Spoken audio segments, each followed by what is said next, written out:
क्या आज आप बहुत ज़्यादा परेशान हैं, चिंता में हैं, एंग्ज़ायटी में हैं, दुःख में हैं, तकलीफ़ में हैं, पारिवारिक परेशानी है, संसार में सांसारिक दुःख है, मतलब बहुत सारी ऐसी चीज़ें हो जाती हैं जीवन में, जो हम बहुत परेशान हो जाते हैं, डिप्रेशन में चले जाते हैं, इतना ज़्यादा सोच-सोच के उन बातों को, जो हमारे ज़हन में चल रही होती हैं, उनसे हम कैसे छुटकारा पाएँ? हमारा जो मन है वो कैसे शांति पाए, हमारा जो मन है वो कैसे परमेश्वर की ओर ग्रो करे, हमारा जो मन है इन सारी चिंताओं से दूर होके कैसे आगे बढ़ेगा, हमारी जो चिंता है, जो डिप्रेशन है, वो हम बाइबल से दूर करेंगे। इनका इलाज एक तरीके से ना परमेश्वर का जो वचन है ना वो दवाई का काम करता है और हमारी चिंता, डिप्रेशन को हर तरीके की निराशाओं को परमेश्वर के वचन से निकालेंगे हम। आपके जीवन से ज़रूर निकलेंगी, लेकिन विश्वास करना होगा उसके लिए और परमेश्वर की उपस्थिति में बढ़ना होगा। पूरी तरीके से डिप्रेशन आपके जीवन से चला जाएगा, चिंता चली जाएगी, एंग्ज़ायटी चली जाएगी, दुःख चला जाएगा। लेकिन उसके लिए सब कुछ रहने के बावजूद ये सब आपके पास अगर रहेगा और आप परमेश्वर में ग्रो कर रहे हैं, तो ये सारी चीज़ें धीरे-धीरे कब चली जाएँगी आपको पता भी नहीं चलेगा। और परमेश्वर आपके अंदर जहाँ पे एंग्ज़ायटी, चिंता, डिप्रेशन और दुःख, मुसीबत, तकलीफ, रोग ये सारी चीज़ें वास कर रहे हैं ना, उस जगह परमेश्वर का वचन, परमेश्वर की शांति, परमेश्वर का प्रेम, अगर ये आते भी हैं ना तो साइड में रहेंगे। मतलब ये सब आपके जीवन से निकल जाएँगे, उस जगह जहाँ ये रहते हैं, परमेश्वर रहना स्टार्ट कर देंगे। हम उसके लिए आज 3 पॉइंट्स बताएँगे और तीनों पॉइंट्स के वचन भी बताएँगे।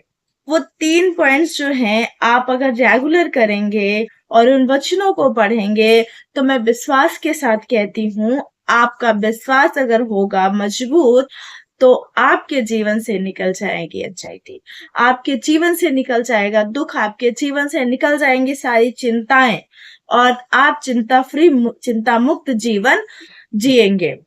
तो हमारे साथ आज निकाल ले पहला जो पॉइंट है हमारा अपनी चिंताओं को, चिंता आपकी कोई भी क्यों ना हो, कैसी भी क्यों ना हो, अपनी सारी चिंताओं को परमेश्वर को सौंप देना है। हालेलुया। अपनी सारी चिंता, जो भी आपकी चिंता है, आप अपनी चिंता को परमेश्वर को सौंप दीजिए, पूरी रीति से सौंप दीजिए। उस चिंता को सौंपने के बाद फिर उसको याद भी नहीं करना है, पूरी रीति से उसको याद नहीं करना है, क्योंकि परमेश्वर जो है आपकी चिंता को ले लेंगे, क्योंकि परमेश्वर ने खुद ही कहा है ना। हम निकालेंगे वचन से यूहन्ना 14 का 27 पढ़ेंगे।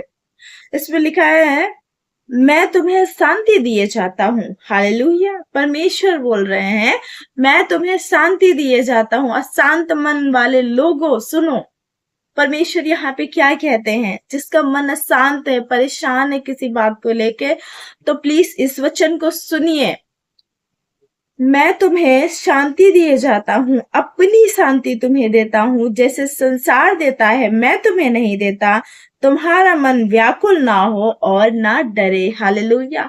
अगर आपके अंदर डर है, डरना भी नहीं है, ना डरे। अगर व्याकुल हो रहा है, परेशान हो रहा है, चिंतित हो रहा है किसी बात को लेके, तो व्याकुल और चिंतित भी ना हो, क्योंकि परमेश्वर कहते हैं कि मैं तुम्हें शांति दिए जाता हूँ, अपनी शांति दिए जाता हूँ, जो अपनी शांति दिए जाता हूँ, और मैं वैसे शांति नहीं देता हूँ जैसे संसार आपको देता है। और हमारा मन व्याकुल भी ना हो, परेशान भी ना हो, डरे भी ना हो। इन सारी चीजों को याद रखना है, परमेश्वर अपनी शांति आज आपको देने पर है। नंबर 2, अकेलेपन और डर का सामना। हम सोचते हैं ना कैसे करेंगे, हम अकेले हैं, परेशान हैं, हम नहीं कर सकते हैं। तो अकेलेपन का सामना जो है और डर का जो सामना है, परमेश्वर की उपस्थिति में रह के करना है। हालेलुया। परमेश्वर की उपस्थिति में रह के करना है, ना कि हम अपने अकेले करना है। हमें कैसे करना है? परमेश्वर की उपस्थिति में रह के करना है। अकेलेपन का और डर का सामना, जब हमें डर लगे, परमेश्वर की उपस्थिति हमारे साथ है, हम प्रार्थना करें। जब हमें अकेलापन लगे, कोई नहीं हमारे आसपास, हम प्रार्थना करें, क्योंकि परमेश्वर हमारे साथ है। हालेलुया। उसके लिए हम वचन निकालेंगे 2 तीमुथियुस उसका 1 का 7 अध्याय। क्योंकि परमेश्वर ने हमें डर की नहीं पर सामर्थ और प्रेम और संयम की आत्मा दी है। हालेलुया। परमेश्वर ने हमें डर की नहीं आत्मा दी है, परमेश्वर ने हमें भय की नहीं सामर्थ की दी है, और प्रेम की दी है, और संयम की दी है। तो हमें जब भी डर लगे इस वचन को पढ़ना है कि परमेश्वर ने हमें भय की नहीं पर सामर्थ और प्रेम और संयम की आत्मा दी है। हालेलुया। नंबर थर्ड जो है, अपना बोझ। जो हम अपना बोझ अपने सर पे बांध के लेके चलते हैं ना, अपनी पीठ पे बांध के लेके चलते, उसे उतार दीजिए, पूरी तरीके से उतार दीजिए। क्योंकि परमेश्वर ने वायदा किया है, परमेश्वर ने कहा है तुम अपने बोझों को मत लेके जाओ, अपनी चिंताओं को मुझे दे दो, अपने बोझ मुझे समर्पित कर दो, अपने सर का बोझ उतार दो, अपने दिल का बोझ को हल्का कर दो, अपनी पीठ का बोझ उतार दो, अपने कंधों का बोझ उतार दो, सारे बोझों को उतार दो, परमेश्वर को समर्पित कर दो अपने सारे बोझों को। उसके लिए हम पढ़ेंगे वचन। नंबर थर्ड जो है हमारा, अपना बोझ परमेश्वर को सौंपना सीखे। जब भी आपको बोझ भारीपन हृदय में, सर पे, कंधे पे, पीठ पे लगे कि हाँ हम लाद के लेके चल रहे हैं अपने बोझों को, तो प्लीज उन बोझों को उतार दीजिए। हमारे साथ निकाल लीजिए पहला पत्रस 5 का थर्ड वन जो था, अब वो अपना बोझ परमेश्वर को सौंपना सीखे। तो उसका हमारे साथ निकालेंगे पहला पत्रस 5 का 5 का 7 वचन है, अपनी सारी चिंता उसी पर डाल दो क्योंकि उसको तुम्हारा ध्यान है। हालेलुया। प्रभु यीशु मसीह को आपका ध्यान है। प्रभु यीशु मसीह जानते हैं कि आप कहाँ पे हैं, कितनी परेशानी में हैं, कितने दुख में हैं, कितनी तकलीफ में हैं। आज अपनी सारी चिंता परमेश्वर को सौंप दे। क्या करना है, जब आपको डिप्रेशन लगे, चिंता लगे, एंजाइटी लगे, निराशा में आप जा रहे हो, डर लगे, तो आपको क्या करना है? नंबर 1 जो है वो क्या करना है, अपनी चिंताओं को प्रार्थना में बदल देना है। अकेलेपन का सामना करना नहीं है, परमेश्वर की उपस्थिति में रह के करना है। अपने बोझ को परमेश्वर को सौंपना है। हालेलुया।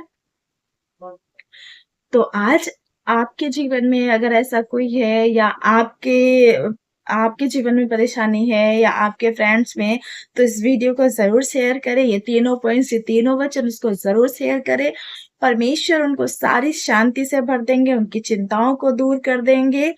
और इस वीडियो को अगर आपको ये पसंद आई है तो लाइक करें, कमेंट करें और शेयर करें, और उन दोस्तों को, उन फ्रेंड्स को और उन रिलेटिव्स को भूलना जरूर भेजना ना भूलें, जिनके पास बहुत सारी चिंताएं, बहुत सारी परेशानियां हैं, बहुत सारी तकलीफें हैं। तो आज उनको ये वीडियो जरूर शेयर करिए, परमेश्वर उनकी सारी चिंताओं को ले लेंगे। God bless you all.